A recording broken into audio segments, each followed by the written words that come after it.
ಬಾಗಲಕೋಟೆ ಅಂದ್ರ ಬರೀ ಕೋಟೆ ಅಲ್ಲ. ಬಾಗಲಕೋಟೆ ಅಂದ್ರ ಉತ್ತರ ಕರ್ನಾಟಕದ ಸ್ವಾಭಿಮಾನದ ಶಕ್ತಿ ಕೇಂದ್ರ. ಬಾಗಲಕೋಟೆ ಅಂದ್ರ ಬರೀ ಚುನಾವಣೆ ಅಖಾಡ ಅಲ್ಲ. ಬಾಗಲಕೋಟೆ ಅಂದ್ರ ಉದ್ಯಮ, ಶಿಕ್ಷಣದ ವಿಶಾಲವಾದ ಮಾರುಕಟ್ಟೆಯ ಭವಿಷ್ಯದ ಕೇಂದ್ರ. ಮೆಡಿಕಲ್ ಕಾಲೇಜ್ಗೆ ಕೇವಲ ಅಡಿಗಲ್ಲು ಹಾಕಿದರೆ ಸಾಲದು. ಅದು ನಮ್ಮೂರಿನ ಬಡವರಿಗೆ ವಿಶ್ವ ದರ್ಜೆಯ ಚಿಕಿತ್ಸೆ ಮತ್ತು ವಿಶ್ವ ದರ್ಜೆಯ ವೈದ್ಯಕೀಯ ಶಿಕ್ಷಣ ನೀಡುವಂತಹ ಕೇಂದ್ರ ಆಗಬೇಕು. ಬಿಸ್ನೆಸ್ ಅಂದ್ರೆ ಕೇವಲ ಹಳೆಯ ಪದ್ಧತಿಯ ಮಾರುಕಟ್ಟೆ ಅಲ್ಲ. ಮಾರುಕಟ್ಟೆಯಲ್ಲಿ ನಾವೀನ್ಯತೆ ಇರಬೇಕು. ವಿಶ್ವ ದರ್ಜೆಯ ಮೂಲಭೂತ ಸೌಕರ್ಯಗಳು ಇರಬೇಕು. ನಮ್ಮೂರಿನ ಉದ್ಯಮಗಳಿಗೆ ಜಾಗತಿಕ ಮಾರುಕಟ್ಟೆ ಸಿಗಬೇಕು.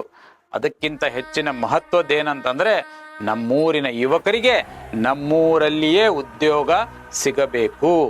ಅಭಿವೃದ್ಧಿ ಅಂದ್ರೆ ಬರೀ ಘೋಷಣೆಗಳಲ್ಲ, ಅದು ಜನರ ಬದುಕಲ್ಲಿ ಬದಲಾವಣೆಯನ್ನು ತರಬೇಕು.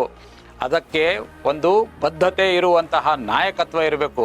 ಕೇಂದ್ರದಲ್ಲಿ ಮೋದಿಜಿ ಅವರ ಶಕ್ತಿ, ರಾಜ್ಯದಲ್ಲಿ ನಮ್ಮ ಸಂಘಟನೆಯ ಬಲ, ಇವೆರಡುಗಳು ಸೇರಿದರೆ ಬಾಗಲಕೋಟೆ ಅಭಿವೃದ್ಧಿ ಪಥದಲ್ಲಿ ಸಾಗಲು ಸಾಧ್ಯ. ಬನ್ನಿ ಬಂಧುಗಳೇ, ಎಲ್ಲರೂ ಜಾತಿ ಮತ ಪಂಥವನ್ನು ಬದಿಗಿಟ್ಟು ಬಾಗಲಕೋಟೆ ಅಭಿವೃದ್ಧಿಯತ್ತ ಗಮನವನ್ನು ಹರಿಸೋಣ.